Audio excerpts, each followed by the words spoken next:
Alright guys, my name's Justin and we're Team 1 and we're presenting Shrek's Guide to Being an All-Star. So, I'm going to ask you guys 3 quick questions and if you agree with it, you're going to say Shrek yeah. Alright, ready? Having a self-concept is good, right? Shrek yeah! Having a healthy self-esteem is good, right? Shrek yeah! And being self-aware is good, right? Shrek yeah! Shrek yeah, alright. So in the next 10 minutes, you're going to learn Shrekcellent self-perception with this excellent guide. So, before we dive in, I'm just going to introduce our team. Gabe is going to do main point number 1, ogres are like onions, they both have layers, which is self-concept. Wyatt is going to do main point number 2, hey now, you're an all-star, which is self-esteem. And I am going to do main point number 3, I ain't the sharpest tool in the shed. So, Gabe is going to dive into our main point number 1, ogres are like onions, they both have layers. Thank you, Justin.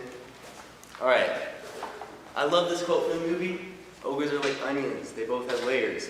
What this means is, on the outside you may look like one thing, but on the inside you have layers. You have aspirations, you have hobbies. So for Shrek, on the outside, he's an ogre. He may not look like the sharpest tool, but he's an ogre. On the inside, he loves going on walks.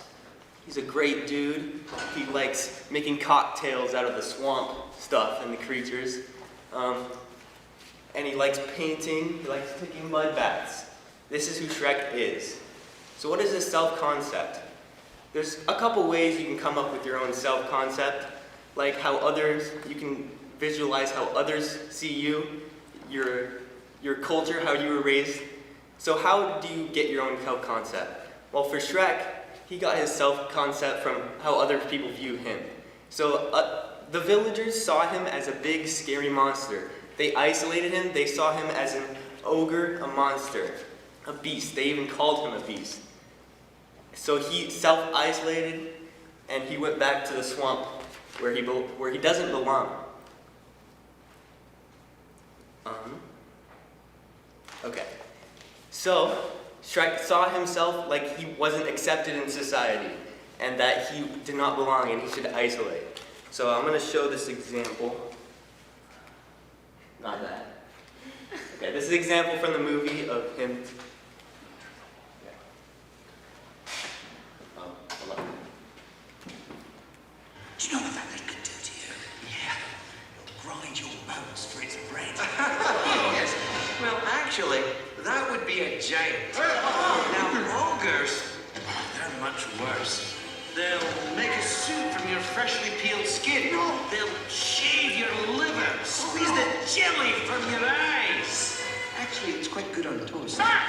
Back, please! Back! I warn you! Okay, as you saw there, Shrek sees himself as an ogre, and they see him as a monster. So he decides to scare him away. So he thinks he belongs by himself, all alone, isolated. Although it's negative, that is his own self-concept. So I'm going to move it on to Wyatt's second point, self-esteem. All right, thank you, Gabe. And Technical difficulties. All right, so my point, hey now you're an all-star, is about self-esteem. So why is self-esteem important? Well, it's a thing that kind of makes you feel like either an ogre or Prince Charming. People with higher self-esteems are usually happy in life. People with lower self-esteems usually compare themselves to others, or they have unresolved issues that they need to solve. So how do you raise your self-esteem? Well, one of the ways is by setting goals that aren't too high. Whether it be on social media, you see a person that's insanely beautiful, or you see a person on Shark Tank that's super successful, You might not hit all those points, but you just gotta set goals that you can actually achieve. Whether it be oh, let's go work out today, or let's make a healthy dinner. Just do goals that you can actually achieve, so you're not constantly just shooting and missing. And my last point is find your donkey. So in the movie Shrek had the lowest self-esteem because the villagers, they all thought he was a stupid, ugly ogre. He was a monster, So he just lived as a hermit in the swamp, doing whatever he wanted. But then when he found Donkey didn't see himself that way. He actually saw him for the ogre he was. He was a lovable guy, And then he also found Fiona. Another way to raise your self-esteem if you had issues is Fiona was also an ogre, so she was able to help him work through his issues. So find those that actually bring you up. It's not their job to help you solve your self-esteem, but they can certainly help you. So definitely find those that are uplifting to help your self-esteem. My next point is going over to Justin. Thanks, Wyatt. All right, main point number 3. I ain't the sharpest tool in the shed, which is self-awareness. So, first off, what is self-awareness? Self-awareness is basically your ability to know how other people perceive you and how you appear in different situations.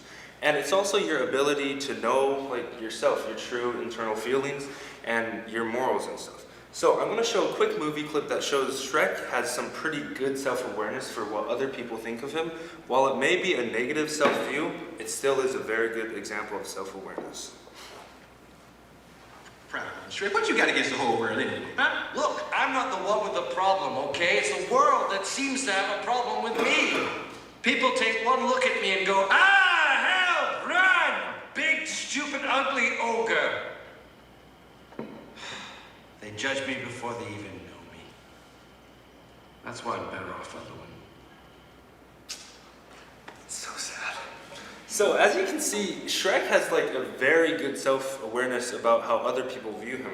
He realizes that people are scared of him and he thinks, you know what, people hate me, they just think I'm a monster, I'm better off alone. But the thing is, with self-awareness, you have to surround yourself with the right people, as Wyatt said, for self-esteem. Because if you just surround yourself with people that don't like you, you're not going to have a very good self-esteem or self-awareness. So it's very important to know that while Shrek was practicing extremely good self-awareness, it was a pretty negative view of his own self just because of the people he was surrounded by. So, quick audience group together with the people you're sitting with, and in 15 seconds I want you to think of different ways that Shrek was self-aware. Break!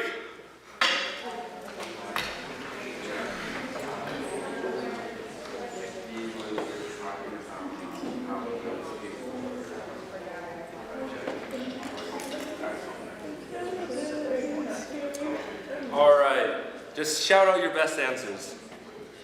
He didn't feel like he deserved Fiona. That's a good one. Alright, so we're going to move on now, and now that you know that how to be the sharpest tool in the shed with your extremely Shrekcellent self-awareness, Wyatt and Gabe are going to recap and conclude our presentation. Thank you, Justin. All right. To recap, our main point number 1, self-concept. How you view yourself. You guys are onions. They have layers. All right. What you are on the outside may not be what you are on the inside. Main point number 2, self-esteem. You guys are all stars. If you view yourself as like a monster, an ogre, a big beast, then you're gonna have a lower self-esteem. If you see yourself as an all-star, you're gonna get a higher self-esteem. And find people to build you up so you can be an all-star. Main point number 3, self-awareness. Are you guys aware of your own self in your situations? How do people view you, and what can you do to change yourself for the better? Then Wyatt's going to move on to the call to action. All right, our call to action. How can you view yourself differently to be an all-star? So we're going to have all of you guys stand up, and so now instead of saying, how can I be whatever when I'm flailing my arms, you're going to look to the person across the room or next to you and say, you are an all-star, all right? So start doing it. You are an all-star! You are an all-star! Yeah! Alright. Word Team 1 reminding you that if you follow Shrek's guide to being an all-star, you'll be well on your way to success. And with that, we thank you.